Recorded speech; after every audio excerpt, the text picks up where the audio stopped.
प्रकाशित वाक्य। इसे छिपे हुए रहस्य की अद्भुत किताब के रूप में जाना जाता है, लेकिन इसकी भविष्यवाणियों में दिनों के अंत में क्या आने वाला है इससे भी बढ़कर बताया गया है। प्रकाशित वाक्य की किताब की शुरुआत में 7 पत्रियों का कलेक्शन देखा जाता है। ये यीशु से आया है और मनुष्य के रूप में इसे लिखने वाले यूहन्ना के द्वारा। ये पत्र लंबे नहीं हैं, पर बहुत ही छोटे और बहुत ही सटीक मुद्दे पर हैं।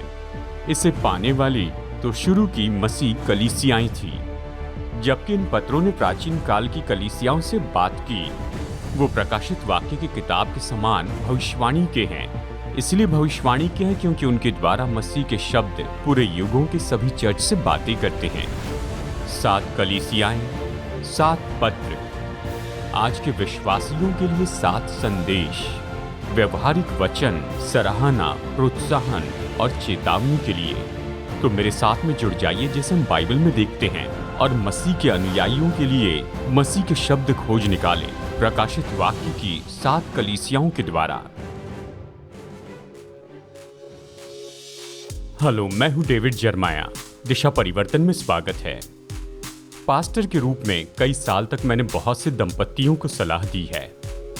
कई बार वो इस बात को जानकर चकित होते हैं कि उनका प्रेम ठंडा पड़ चुका है, और वो ये सीखकर चकित हो जाते हैं कि प्रेम को अगर प्रभावी बनाए रखना है तो उसके लिए काम करते जाना होगा।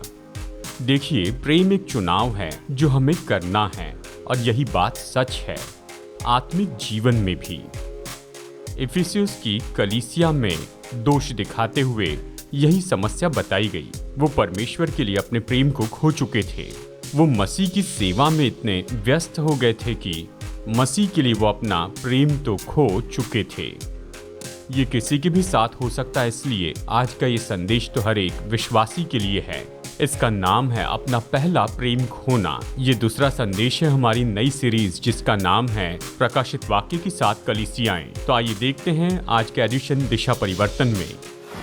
ये असली पत्रियां हैं जो असली कलीसियाओं को लिखी गई थी, जो कि असली नगरों में थी, असली देशों में। ये तो ऐतिहासिक पल थे और सच में ये ऐसे चर्च थे जैसे हमारा चर्च है। यूहन्ना इन कलीसियाओं को जानता था, वो उनसे मिला था, उनके बारे में जानता था। इन कलीसियाओं में क्या हो रहा था उसे पता था। तो जब वो कैद में था, यानी लोगों से उसे दूर पतमोस के टापू पर रखा गया था, उसने इनमें से हर एक कलीसिया के लिए पत्र लिखा और उनकी सभा की वास्तविकता के बारे में उन्हें बता दिया। बाइबल कहती है कि प्रभु ही हैं जो कलीसियाओं को जांचते हैं। उसकी आंखें आग की ज्वाला की सी थी। प्रकाशित वाक्य 1 में ये कहता है, वो कलीसिया के दिल को जांचता है कि देखे वो सच में क्या है। और भाइयों और बहनों, ये बात तो सच में बहुत ही अच्छी होगी कि हम कलीसिया के दृष्टिकोण को देख ले कि आज कलीसिया में क्या चल रहा है। मुझे आपके बारे में पता नहीं, लेकिन कई बार मैं गड़बड़ी में आ जाता हूँ। आधुनिक कलीसिया की समस्याएं हल हो सकती हैं जो इन सुझावों को पढ़ने से हल हो सकती है जो प्रभु ने आशिया महाद्वीप की कलीसियाओं को लिखा। ये दिलचस्प है कि सभी 7 कलीसियाओं को इन छोटे पत्रों को पढ़ना पड़ा जो सभी दूसरी कलीसियाओं को लिखा गया, क्योंकि ये एक ही किताब में रखे गए हैं। इसलिए हर एक चर्च दूसरे चर्च के बारे में कुछ जान पाया। इसके स्टडी पर एक लेखक ने लिखा था, मसीह कलीसिया के बारे में क्या सोचते हैं, ये सवाल है जिसे कोई सच्चा विश्वासी अनदेखा नहीं कर सकता। विश्वासी कलीसिया के बाहर और भीतर के बारे में क्या सोचते हैं, डेविड बार्नस की रिपोर्ट है। खैर, वो महत्वपूर्ण है, लेकिन स्वयं यीशु मसीह का दृष्टिकोण तो सबसे महत्वपूर्ण है। कलीसिया के संस्थापक, कलीसिया के प्रभु, वो क्या सोचते हैं इसके बारे में अनुमान नहीं लगाना है, क्योंकि इस पत्र में वो हमें बताते हैं कि वो इन कलीसियाओं के बारे में क्या सोचते हैं। और अंत में ये केवल उनकी प्राथमिक सभा के बारे में ही नहीं, यानी जो असली कलीसियाएं थी, लेकिन अपने दिल के लिए हम इसे उपयोगी बना सकते हैं जैसे इन पत्रों को पढ़ते हैं।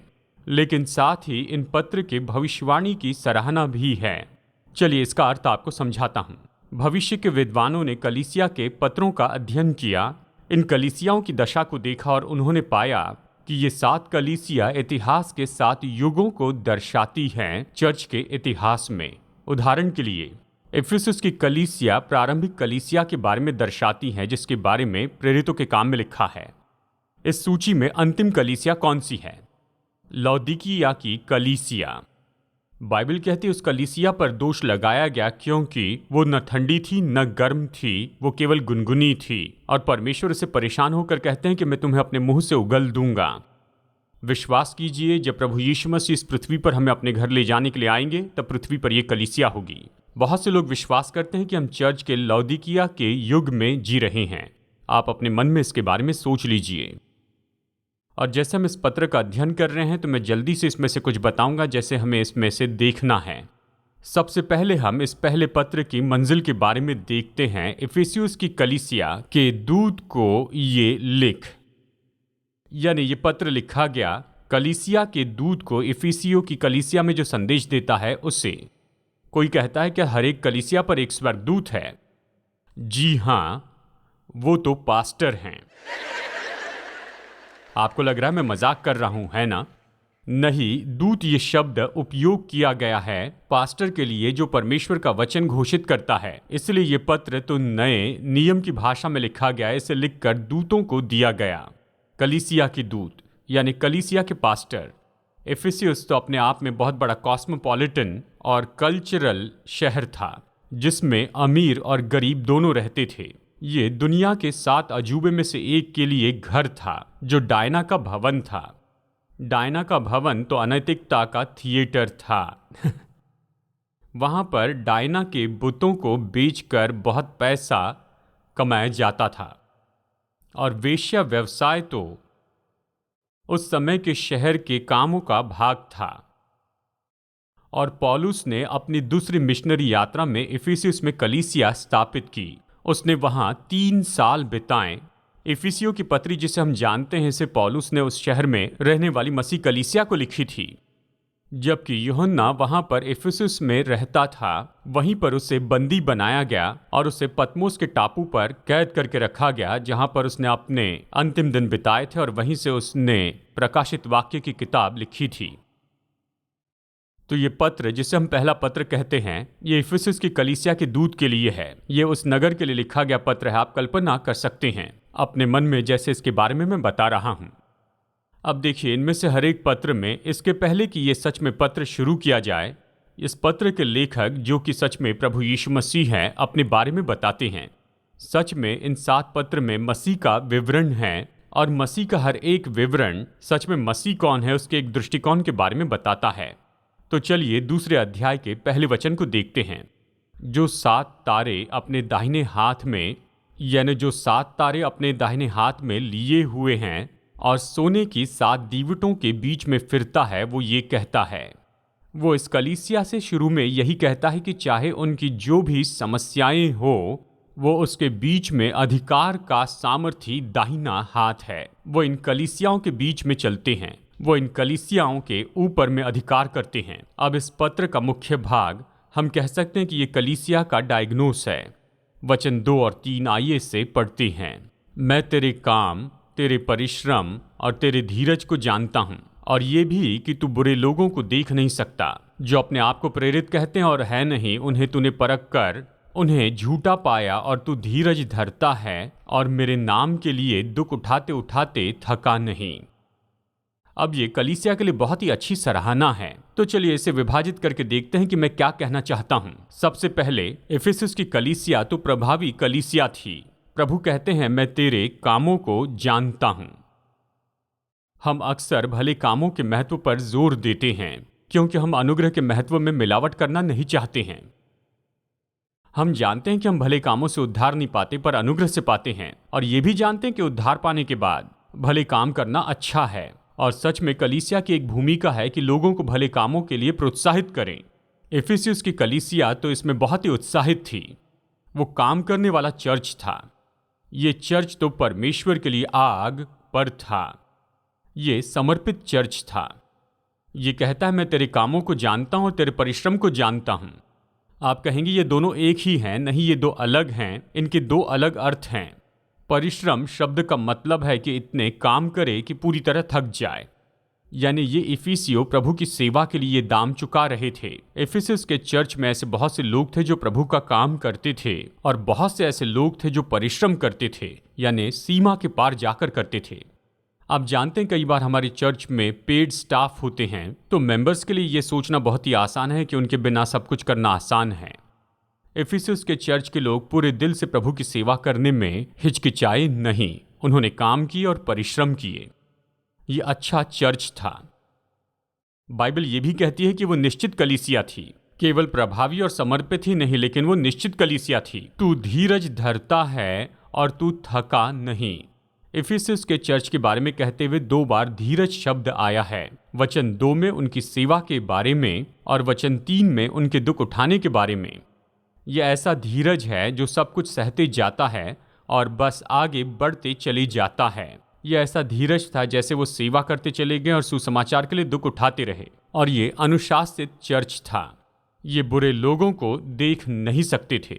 इफिसुस की कलीसिया ऐसी थी जो अपने मध्य में बुराई को कोई मौका नहीं देती थी। वो बुराई को सहते नहीं थे और जब भी जरूरी हो चर्च के अनुशासन का उपयोग करते थे। जब सेवा और दुख उठाने की बात थी तो वो धीरज धरे, लेकिन जब पाप की बात थी तो वो धीरज नहीं रखे।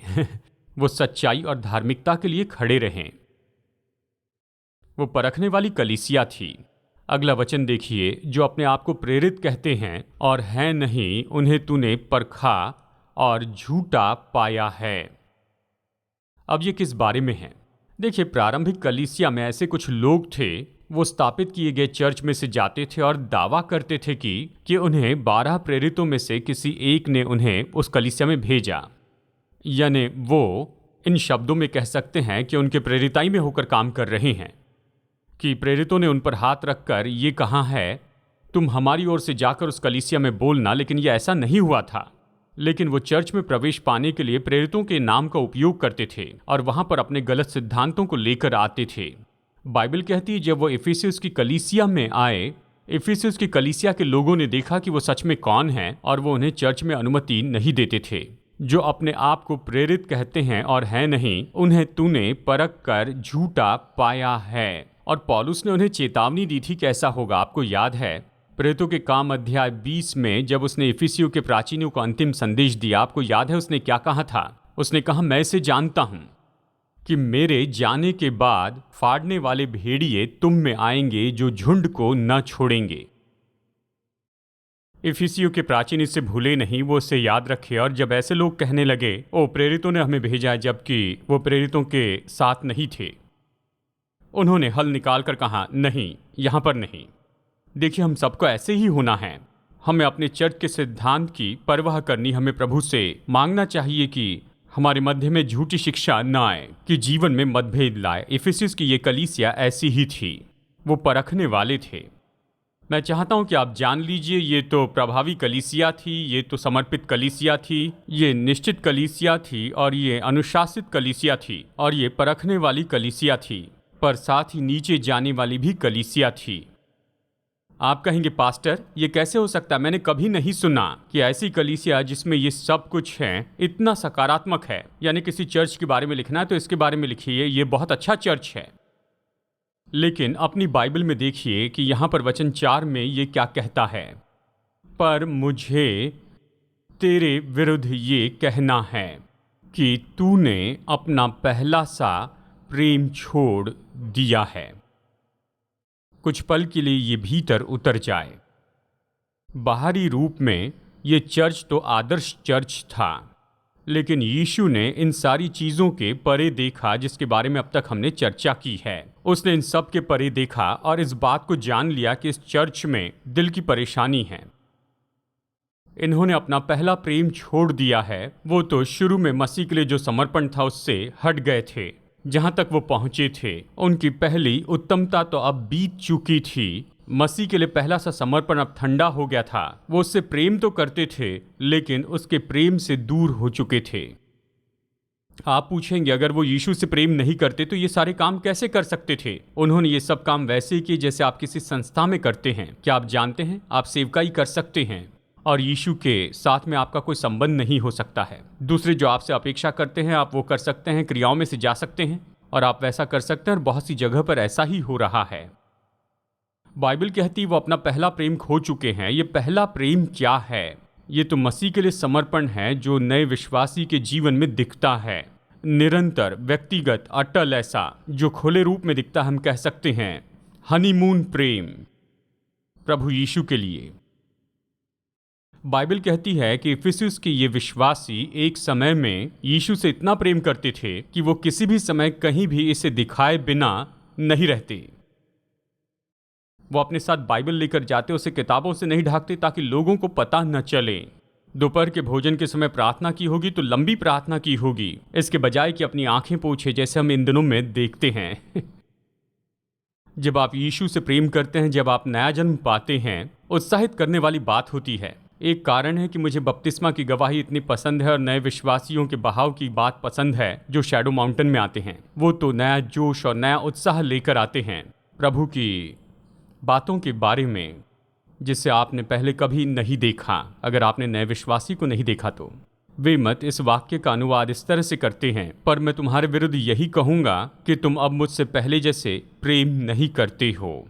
यूजीन पीटरसन ने मैसेज में इस तरह से कहा, पर तुम अपने पहले प्रेम से दूर चले गए हो। क्यों? तुम्हें क्या हो रहा है पता नहीं, पर क्या तुम जानते हो कि तुम कितने गिर गए हो? जी कैम्बल मॉर्गन अपने कमेंट्री में इस तरह लिखते हैं, पहला प्रेम इसके पूरे विवरण को बताता है। प्रेम को तराजू में तोल नहीं सकते हैं, ना ही स्केल से नाप सकते हैं। आप इसे दबाकर गणित का सूत्र नहीं बना सकते हैं। ये कविताओं में दिखता है पर समझ में भूल जाते हैं। ये त्यागे जाने पर भी आराधना करता है, पर जीवन का मुकुट देने वाली सचेतता है। और बाइबल कहती है, पर फिर भी मुझे तेरे विरुद्ध में कुछ कहना है।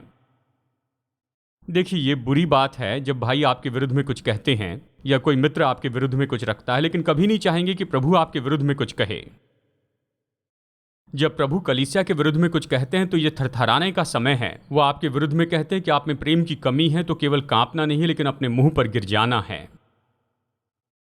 मैंस हैमनर, मेरे पसंदीदा जन जो अभी स्वर्ग में है, उन्होंने कहा था, जानते हैं लोग तो थियोलॉजिकल रूप में गन बेरर जैसे हो सकते हैं, लेकिन आत्मिक रूप में उतने ही खाली हो सकते हैं।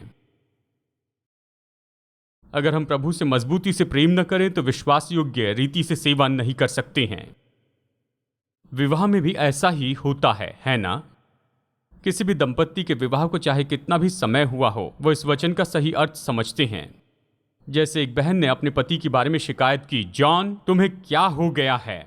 विवाह के पहले तुम मुझसे कहते थे मैं तुमसे इतना प्यार करता हूं कि मैं तुम्हें ऐसे ही खा जाऊंगा।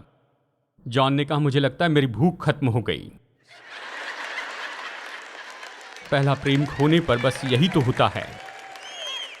मैं चाहता हूं कि हम इसे ध्यान से देखें, क्योंकि सही होने के लिए यह हमारे लिए महत्वपूर्ण चित्र है। बाहरी रूप में इफिसुस का चर्च तो सच में हर बात में सराहना करने के योग्य था, लेकिन यीशु मसीह की दृष्टि सतह के नीचे तक पहुंची और उसने ऐसी जगह देखी जहां पर कमी थी। वो अपना पहला सा प्रेम खो चुके थे। उन्होंने मसीह के साथ के अपने संबंध को आस्था में बदल दिया था। प्रेम तो पहला चिन्ह है एक सच्चे और जीवित चर्च का। सच में ये जीवित चर्च है ही नहीं जब तक कि ये प्रेम करने वाला चर्च ना हो। बस 30 साल पहले ही प्रेरित पौलुस ने इस कलीसिया के लिए अपनी पत्री के अंत में ये लिखा था, जो हमारे प्रभु यीशु मसीह से सच्चा प्रेम रखता है उन सब पर अनुग्रह होता रहे। हमें पता नहीं कि यीशु के प्रेम से दूर होने के लिए उन्हें कितना समय लगा, लेकिन 30 साल से कम समय लगा, क्योंकि जब पौलुस ने ये पत्र लिखा था वो ईमानदारी से प्रभु यीशु से प्रेम रखते थे। और फिर वो समय आया जब यूहन्ना ये पत्र लिखता है। वे प्रभु के साथ के प्रेम से दूर हो गए। उन्होंने धीरे धीरे गलत दिशा में जाने का अनुभव किया था। तो हमारे बारे में क्या? हमारे चर्च के बारे में क्या? क्या हम अपना पहला प्रेम खो चुके हैं? क्या हम पहले जैसे यीशु से अब भी प्रेम करते और उसने जो निर्देश दिए वैसे लोगों से प्रेम करते हैं? पहला प्रेम इसकी परवाह नहीं करता कि लोग हमारे जोश के बारे में क्या सोचते हैं। पहला प्रेम इसकी परवाह नहीं करता कि लोग हमें इस तरह से अजीब समझेंगे। पहला प्रेम प्रेम करता है।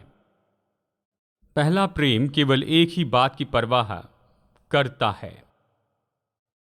अब ये बहुत ही चुनौती से भरा वचन का भाग है और मैं खुश हूं कि ये यहीं पर खत्म नहीं हुआ, क्योंकि हम यहां पर पाते हैं कि हमें क्या करना है। अगर हम प्रभु से प्रेम करने से दूर हो गए हैं, यानी पहले आपकी जिंदगी गर्म थी लेकिन अब ठंडी हो चुकी है, तो क्या करना है? ये बहुत ही सरल है। यहाँ पर वचन में एक फॉर्मूला दिया है जो मैं आपको बताऊंगा। ये 3 प्रेरणा हैं। ध्यान दीजिए, सबसे पहले आपको स्मरण करना है। ये कहता है, इसीलिए स्मरण कर कि तू कहां से गिरा है। कितने लोग जानते हैं कि पुनर्गठन हमेशा स्मरण करने से शुरू होता है कि जब आपने नया नया उद्धार पाया था तो मसीह के साथ आपका संबंध कैसा था। वापस जाकर उसके बारे में सोचिए, अपना मन इन बातों पर लगाइए। याद रखिए आप उसके लिए कैसे गवाही देते थे। आप याद कीजिए लोगों को अपने साथ चर्च में कैसे लाते थे, और हर हफ्ते किसी न किसी को अपने साथ में आप चर्च में लेकर आते थे। किसी को मसीह के पास लाना कैसे होता है जानते हैं, या सभा में किसी को सामने आते हुए देखना जिसे आपने न्योता दिया, जिन्होंने सुसमाचार सुनकर उद्धार पाया, या बपतिस्मा लेते हुए उनकी गवाही को याद कीजिए कि परमेश्वर ने आपको अवसर दिया कि उस व्यक्ति के जीवन पर आप कुछ प्रभाव डाले। आप इसके बारे में कितने रोमांचित थे। याद रखिए उस पर भरोसा करना कैसा था जब आप नहीं जानते थे कि आप कहां पर जा रहे हैं। ये इतना सरल था। परमेश्वर ने कहा, मैं विश्वास करता हूं इतना ही काफी है। अपनी जिंदगी आप ऐसे जिए थे। क्या आपको वो दिन याद है जो उसने आपको उद्धार दिया था? क्या आपको याद है कैसे आपने स्वतंत्रता महसूस की कि अभी आप धर्मी परमेश्वर के सामने दोषी नहीं हैं? आपको सबसे पहले स्मरण करना है और फिर आपको मन फिराना है। ये दूसरी बात है। इसलिए स्मरण कर कि तू कहां से गिरा है और मन फिरा। अब मन फिराने का मतलब है अपना मन बदल देना और बिल्कुल उल्टी दिशा में चले जाना। अगर आप अपना पहला प्रेम खो चुके हैं तो आपको प्रभु यीशु मसीह के पास वापस आना है। ये चुनाव है, ये अपनी इच्छा का काम है। अगर आप प्रभु के लिए अपने दिल में ठंडे हो चुके हैं तो मैं आपको बता सकता हूं कि आपके जीवन पर कुछ प्रभाव पड़ा और आपके जीवन में ऐसी कुछ चीजें आ गई हैं जो नहीं चाहते थे। आपको लगता है कोई नहीं जानता कि ये यहाँ हैं। और अगर आप उस पहले प्रेम के अनुभव में वापस जाना चाहते हैं तो क्या करना है? मन फिराएं। मन फिराएं यानी ऐसा करना बंद करें। उसे बंद करें, उससे दूर हो जाएं। चाहे जो भी हो, आप जानते हैं मुझे उसके बारे में कुछ बताने की जरूरत नहीं। और फिर अंतिम तो बहुत ही दिलचस्प है। पहला है कि तू जहां से गिरा उसे स्मरण कर, जैसे परमेश्वर से प्रेम करना था उस प्रेम में थे। और फिर मन फिरा और वापस जाकर पहले जैसे काम कर। और फिर तीसरी बात है दोहरा, यानी पहले जैसे काम कर। मुझे पसंद है दोहराना। इसका मतलब है कि आप पहले जैसे थे उसमें वापस जाने के लिए आपको याद करना है कि आप पहले कैसे थे। जैसे आप वापस जाकर पहले जैसे काम करने लगते हैं। इसका क्या अर्थ है? तो जब आप नए विश्वासी थे या आपके लिए कैसा था? अपनी बाइबल पढ़ते थे ना? तो ठीक है, ऐसा फिर से क्यों नहीं कर लेते हैं? कलीसिया में बड़े उत्साह के साथ में आते थे, लेकिन अगर अभी उत्साह नहीं है तो दिखावे का उत्साह कीजिए। शायद प्रभु उत्साहित होने में मदद करें। बाइबल क्या कहती है? आपको पहली जगह पर पहुंचने के लिए आप जैसे पहले काम करते थे वैसे कीजिए। प्रेम तो सच में क्रिया है। ये क्रिया का शब्द है, और जहां होना चाहिए वहां पर इस तरह आ सकते हैं कि आप पहले जहां पर थे वहां पर पहुंचकर फिर से पहले जैसे काम कर लें। तो अचानक आप पाएंगे कि ये जो प्रेम जो पहले चला गया था वो वापस आने लगेगा। आप स्मरण करेंगे कि ये कैसा है कि सच में प्रभु यीशु के साथ प्रेम रखें और पूरे दिल से उसकी सेवा करना चाहेंगे। बहुत से लोग पहली चीज़ों की सूची बना सकते हैं। आप जानते हैं वो क्या थे? ज़रा सोचिए, जब मैं नया विश्वासी था तब मैं क्या क्या काम करता था जो अभी मैं नहीं कर रहा हूं, उसे फिर करने लगिए। और खैर बता दूं, जो विवाह परेशानी में है उनके लिए ये बहुत अच्छा फॉर्मूला है। क्या आप जानते हैं, जब विवाह परेशानी में आता और आप जानते हैं कि आपका संबंध ठंडा होते जा रहा है तो आपको स्मरण करना है कि पहले ये कैसे था। और आपको मन फिराना है कि आपने इसे ऐसी जगह पर आने दिया है। और फिर आपको दोहराना है। आपको पहले जैसे काम करना है। शायद पहले जैसे महसूसीकरण ना हो तो चलिए वापस जाकर वैसे काम करते हैं जैसे हम सच में प्रेम में रहते हुए करते थे। और फिर अचानक आप जानने लगेंगे, मैं सच में इनसे प्यार करता हूं। पता नहीं कैसे ये ठंडापन मेरे संबंधों में आ गया। अब मसीह इफिसियों की कलीसिया को अच्छी चेतावनी देते हुए संदेश खत्म करते हैं। देखिए क्या कहते हैं। यहाँ पर कहते हैं कि अगर तुम ऐसा नहीं करोगे तो मैं आकर तेरे दीवट को उसके स्थान से हटा दूंगा। इसका मतलब ये है कि यीशु कहते हैं कि तुम अगर मुझसे पहले जैसे प्रेम नहीं करते हो, यानी बस चर्च में आके काम करते रहना नहीं, लेकिन मुझसे प्रेम करना है, तो क्या होगा देखिए, तुम्हारा प्रभाव जो तुम्हारी दीवट है वो बुझा दी जाएगी और चर्च के द्वारा लोगों तक पहुंचना खत्म होगा। मसीह परंपरा इस तरह से बताती है कि यूहन्ना पतमोस से निकलने के बाद और पूरी तरह से बहुत बूढ़ा होने पर यूहन्ना उस जगह पर ले जाया गया जहां पर इफिसुस की कलीसिया जमा होती थी, और भाई उसकी सुनते जैसे उसे मंच पर वहां पर रखा जाता था। प्यारे बालकों, एक दूसरे से प्रेम रखो। क्या उन्होंने जाना कि क्या खो दिया है? क्या पहले प्रेम को वापस पाया? इतिहास ही इसका जवाब दे। एक बार के इस विख्यात शहर के लिए शब्द इकबाल लिखा जाए कि महिमा चली गई। इफिसुस की बंदरगाह जिस पर संसार के सबसे बड़े जहाज आते थे और उसके महामार्ग इतने बड़े थे जो आशिया महाद्वीप और दूसरों तक पहुंचते थे, इफिसुस पूरी तरह बर्बाद हो गया। कोई चर्च नहीं रहा। वो बड़ा सोने का दीवट वहां से हटाया गया है। परमेश्वर ने हमें बहुत ही अद्भुत अवसर दिया है कि यीशु के लिए पूरे संसार पर प्रभाव डाले। लेकिन भाइयों और बहनों, अगर हम अपनी गिनती में फंसते चले जाएं और हम जो काम कर रहे हैं उसी के बारे में सोचते जाएं, वही हमारे लिए मायने रखे और हम मसीह यीशु के लिए प्रेम को छोड़ दें, नए विश्वासी जैसे दिल न रखें, तो एक दिन कई लोग चर्च को ढूंढते हुए आएंगे और वो उसे नहीं पाएंगे। मुझे याद है, मैंने एक छोटा दिलचस्प वाक्य पढ़ा था और मैं उसे कभी नहीं भूल पाया। उस भाई ने ये वाक्य कहा था। उन्होंने जाना कि वो वही हैं जहां पर आज हम इस पाठ में हैं। उन्होंने कहा, मैं उद्धारक की ओर जाने वाले मार्ग पर था और मैं सेवा में दौड़ पड़ा और सेवा में लग गया और उद्धारक के पास नहीं पहुंच पाया।